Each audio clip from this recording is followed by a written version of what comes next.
آپ کو یاد ہے اسکرین شاٹ موجود ہے ان کی تقریروں کی کہ بہت زیادہ قرضہ چڑھ گیا ہے, 25,000 ارب کے قریب 24,952 تھا, راؤنڈڈ آف 25,000 ارب ہے, تو میں 10,000 ارب کم کروں گا. قوم سے وعدہ کیا اور میڈیا کے سامنے بیٹھ کے کئی دفعہ کیا.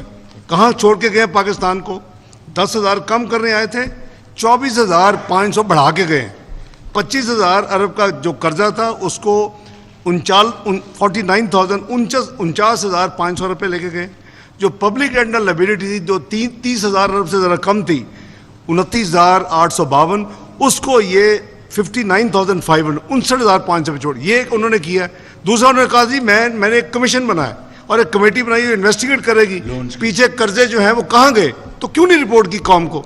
کیونکہ یہ قرضہ جو کسی کی منسٹری میں نہیں آتا یا کسی کے ذاتی اکاؤنٹ میں نہیں آتا. ہر قرضہ جو پاکستان لیتا ہے چاہے وہ 1 پیسے کا ہو, وہ پاکستان کی عوام کے اکاؤنٹ نمبر 1 جسے کہتے ہیں federal consolidated fund account with State Bank of Pakistan, اس میں آتا ہے. اور جب ری پیمنٹ کرنی ہوتی ہے اسی سے جاتا ہے. تو یہ سے جھوٹے وعدے 10,000 کم کرنے آئے. بتائیے وہ کمیشن کی رپورٹ بھی مکمل ہو گئی ہوئی ہے. آپ کہتے ہو تو میں قوم کے سامنے پیش کر دیتا ہوں. یہ نوٹ کر لیں. جی آپ سوال کرنا چاہتے ہیں, فرمائیں. میں یہ پوچھنا چاہتا ہوں جیسے جیسے ہمارا ملک معاشی طور پر تنزلی کی طرف گیا تو اس وقت یہ تاثر ابھرتا گیا کہ یہ جو عام انتخابات ہیں اس وقت ہوں گے جب معاشی حالات ٹھیک ہوں گے. اب انشاءاللہ ہو جائیں گے اب لگتا ہے. تو کیا آپ بطور وزیر اعظم آج اعلان کرتے ہیں کہ مقررہ وقت پر ہی الیکشن ہوں گے, اور کیا اس الیکشن میں تحریک انصاف حصہ لے سکے گی, اور کیا تحریک انصاف کو لیول پلینگ فیلڈ بھی باقی جماعتوں کی طرح ملے گا؟ میں تحریک انصاف کا کوئی اسپوکس پرسن تو نہیں ہوں کہ میں ان کا جواب دوں. وہ جانے, ان کا کام جانے. سوال آپ کا یہ ہے, اس کا جواب میں دے دیتا ہوں. انشاءاللہ اس حکومت کی مدت پوری ہونے پہ ہم حکومت کو چھوڑ دیں گے. الیکشن کا اعلان کرنا, اس کا انعقاد کرنا الیکشن کمیشن آف پاکستان کا کام ہے. وہ آئین کے مطابق اس کو کروائیں گے انشاءاللہ. نعیم قریشی صاحب, اعظم صاحب نعیم کر لیں پھر اس وقت آپ آخری کر لیں. جی نعیم صاحب آپ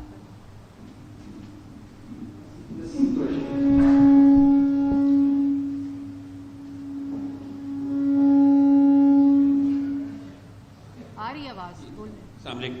شکریہ جی مریم صاحب.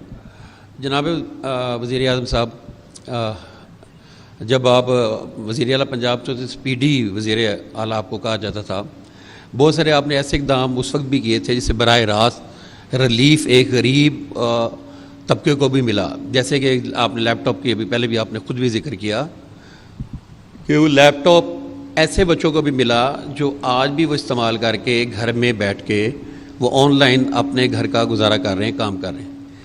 اب جب سے آپ یہ مرکز کی آپ نے گورنمنٹ آپ کے پاس آئی, اس میں کوئی شبہ نہیں ہے کہ اس میں بہت ساری آپ کے حصے میں بدنامی بھی آئی مہنگائی کی وجہ سے, کہ مہنگائی مین ایشو ہے پبلک کا.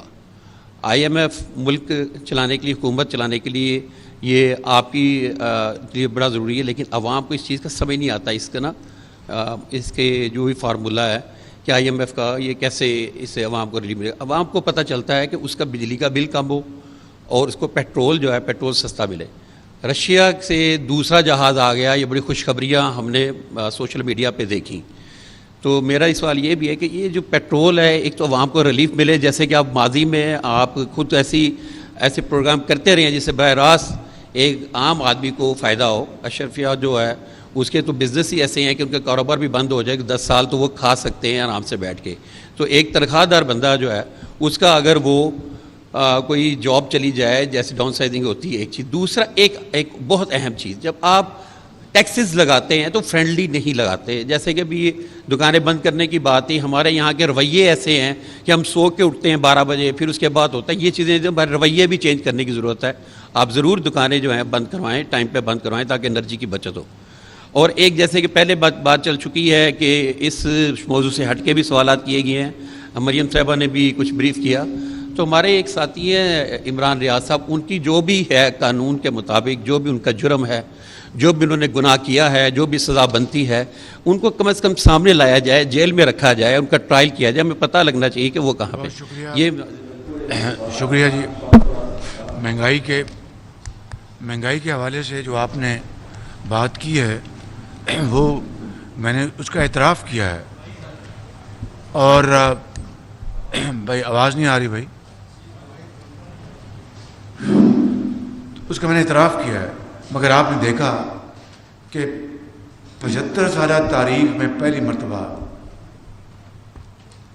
اربوں روپے کی خطیر رقم سے پنجاب میں اور کے پی میں مفت آٹے کی اسکیم چلائی گئی. مجھے اس کے بڑے خطرات تھے، بڑے رسک تھے، کچھ سامنے بھی آئے، لیکن ہر روز اس کو بہتر کرنے کی پوری کوشش کی. میں خود ہر جگہ پہنچتا رہا، وزیر اعلیٰ پنجاب ہر جگہ پہنچتے رہے، اور ان کا عملہ بھی. اور آپ نے دیکھا کہ وسط رمضان تک صورتحال بہت بہتر ہو گئی تھی. پوری طرح نہیں ہوئی لیکن بہت بہتر. تو یہ کیا تھا؟ یہ اربوں روپے کی اسکیم تھی، اور پاکستان کی تاریخ میں یہ اپنی نوعیت کی اپنی اسکیم تھی. اس کے باوجود بھی غریب آدمی بالکل پریشان ہے. اب روس سے جو تیل آیا ہے یہ یقیناً یہ اس کی قیمت جو مارکیٹ کی قیمت سے کم ہے.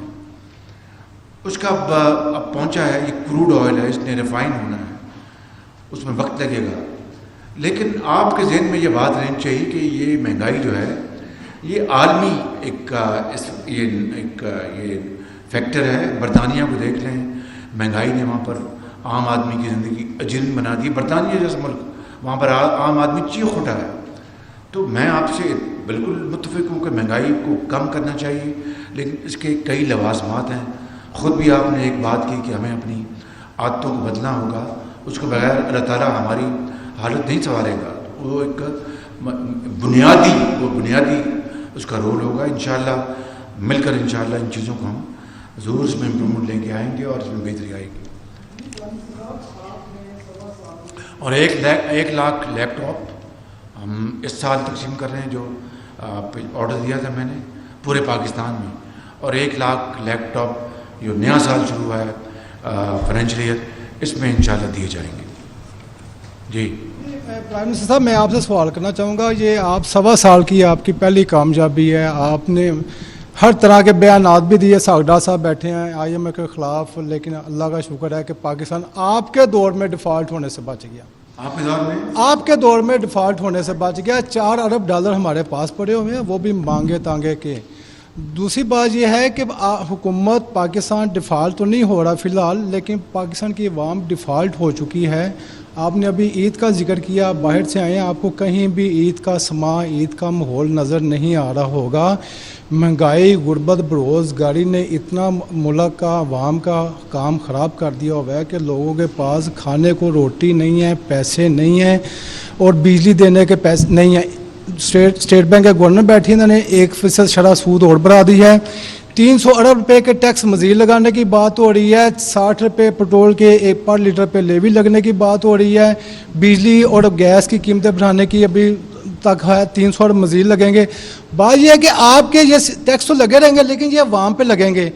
اب آپ IMF سے کامیاب ہوئے ہیں، تو کیا غریب عوام کو جو مہنگائی ہے اس سے کوئی نجات ملنے کا آپ کے پاس وہ بھی کوئی پلان ہے کہ نہیں ہے؟ آپ کی بات ساری سن لی. یقیناً یہ باتیں جو آپ نے کی اس میں یہ درست ہے، مہنگائی ہے. میں ایک دفعہ 10 دفعہ اس کا اعتراف کر چکا ہوں. لیکن آپ یہ دیکھیں کہ کیا 1.25 سال تو نہیں، ہمیں آئے ہوئے 14 مہینے، بس 1.25 سال ہی میں مان لیتا ہوں، آپ ٹھیک کہتے ہیں. کیا 1 روپے کی کرپشن کی باز گزشت آپ نے سنی اس حکومت کی؟ بلکہ میں نے خود نمائی سے بچنے کے لیے میں نے یہاں پر مثالیں نہیں دیں، ایک جنرل مثال دی تھی. آج میں آپ کو اب بتا رہا ہوں، چونکہ آپ یہ سوال کریں پھر میں نے آپ کا جواب بھی دینا ہے. ابھی معاہدہ ہوا ہے ہمارے ایٹامک انرجی کمیشن کا اور چائنا کے انرجی کمیشن کا ایک اور 1200 میگا واٹ بجلی کے منصوبے کے لیے، جو ایٹمی توانائی سے وہ بجلی بنے گی. چین نے نہ صرف قیمتیں وہی رکھیں جو نواز شریف کے دور میں جو منصوبے یہ خریدے گئے تھے اسی قسم کے، میاں نواز شریف اس کے موجد ہیں، نہ صرف وہ برقرار رکھیں. اگر جس مہنگائی کی اور جس کو سب اس کا اعتراف کرتے ہیں، اگر 10% سالانہ اوسط اس کی اپنا اضافہ کر دیا جائے انفلیشن، چین نے وہ بھی اس میں شامل نہیں کیا.